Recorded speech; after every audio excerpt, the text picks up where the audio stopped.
another go at anchovy and breadcrumb pasta, but we're not going to use anchovies.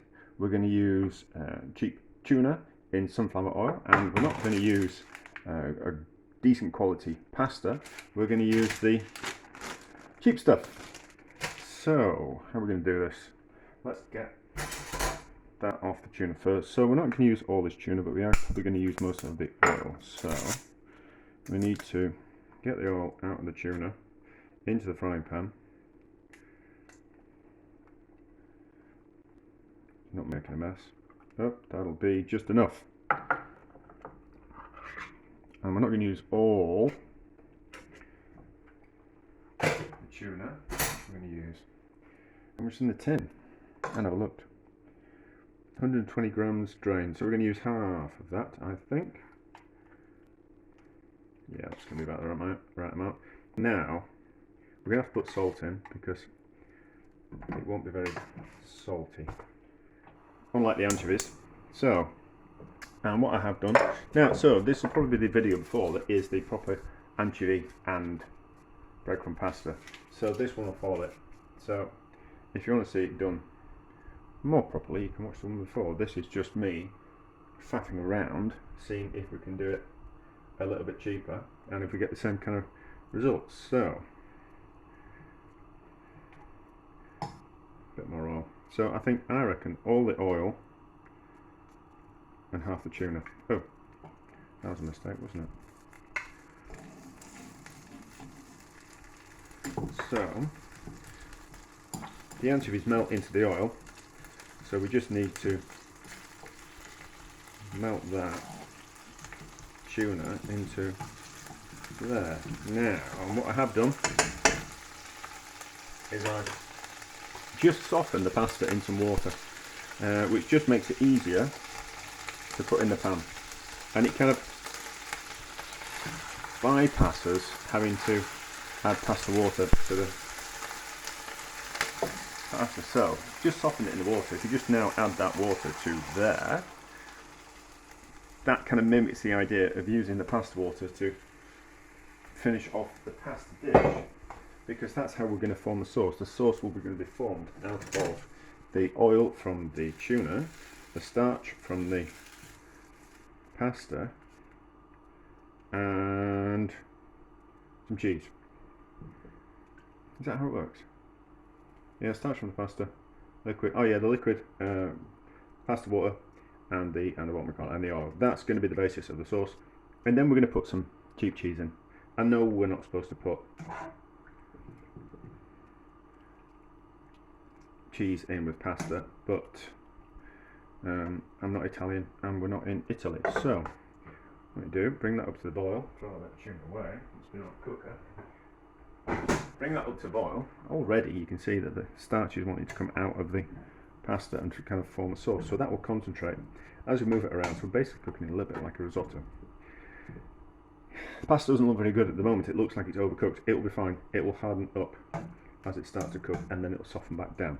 Now with the cheap pasta, we just need to be careful that we it's not as forgiving. So the better quality pasta, this one, will stay at al dente for longer. With this cheaper stuff, it kind of wants to, it'll be al dente, overcooked. Whereas the better quality stuff will stay al dente, it'll be al dente, it'll be al dente. We'll have to faff around with it, it'll stay al dente, you know, so it's a little bit more forgiving. But it's more expensive. And just because, and you know, sometimes we're on a little bit of a tighter budget. That doesn't mean we can't have nice things. We just need to be a little bit more careful with the ingredients. So this will cook. The pasta will absorb flavour from. Oh, we need to put salt in. The pasta will absorb flavour from the tuna and the salt. I think the taste of the tuna. Is it salty or not? Not very. I want some pepper in now,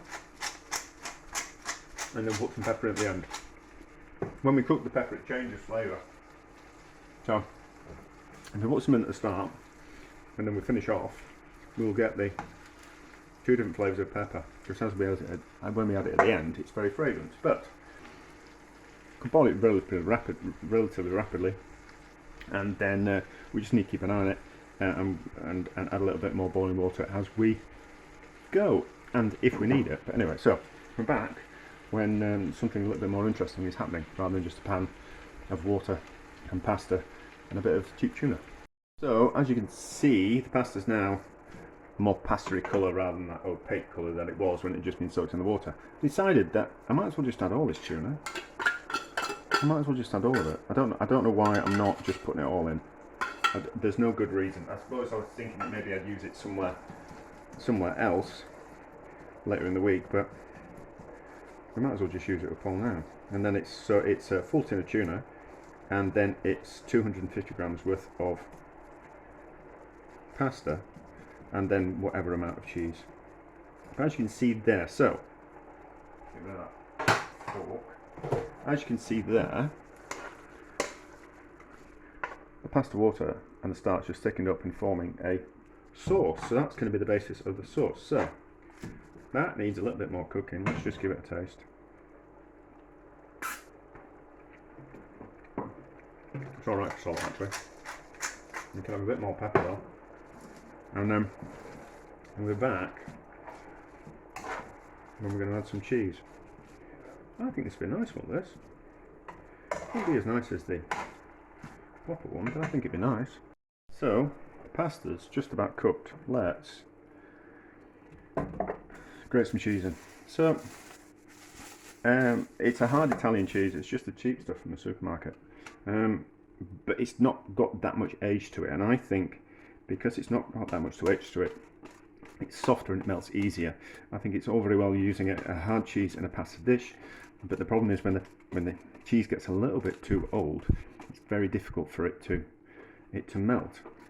Which, case in point, I tried to melt some cheese rinds, and they just didn't want to.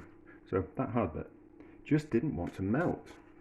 So, and that essentially is hard cheese, just really hard cheese. There is the crust on the outside. So a little bit of cheese to start off with, just to get it going. Move it around, move the pasta over it. See, it's not on there. It's not that bad. It's not that bad. Right, so it certainly needs some more cheese. You need to turn the heat off, otherwise we will split the cheese.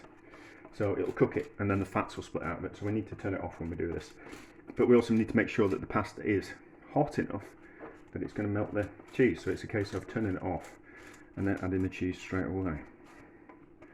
So I don't know how much cheese this will be, maybe 100 grams, something like that. I don't know, maybe 75. Right. Might need a bit more liquid in there. That's not bad. And it's not as, like I said, it's not, the cheaper pasta is not as forgiving as the better quality pasta, and a good amount of starch comes out of the more the better quality pasta.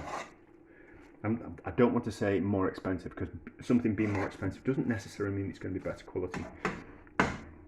You know, but by saying the better quality pasta, you actually might find that some pastas which are better quality but a lot cheaper than some inferior quality ones. So we talk about quality rather than price. Right, so yeah, so what happens is some people kind of want to mix the cheese into some pasta water and melt it that way, and then add it, and then kind of make a bit of a slurry. But I don't think you need to do that if you're using a younger cheese. Right, let's give that a taste. Now, actually, we need some more pepper in it, don't we? Just for a bit of that fresh cracked black pepper flavour. So, move that around a little bit. It's not going to mix in too well, I should have done that earlier, but yeah, that's perfect. So I'll give it a taste, and then we'll add some breadcrumbs to it. Should have got a spoon, not to worry. So yeah, and I can tell the difference between the pastas now. Now I started using a better quality pasta, I can tell the difference.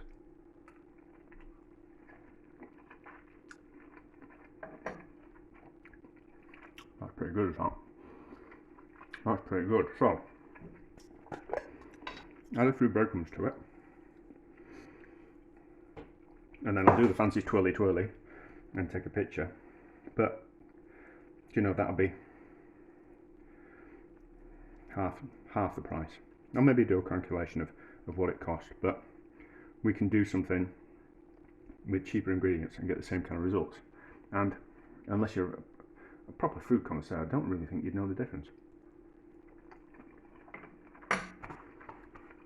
No, that's delicious, is that? Right, so we can take cheaper ingredients, sorry I got my mouth full, and make something that is comparable to a better quality. Well, and using a bit of skill and trying a little bit harder and knowing what we're doing. But anyway, that works, doesn't it? A success.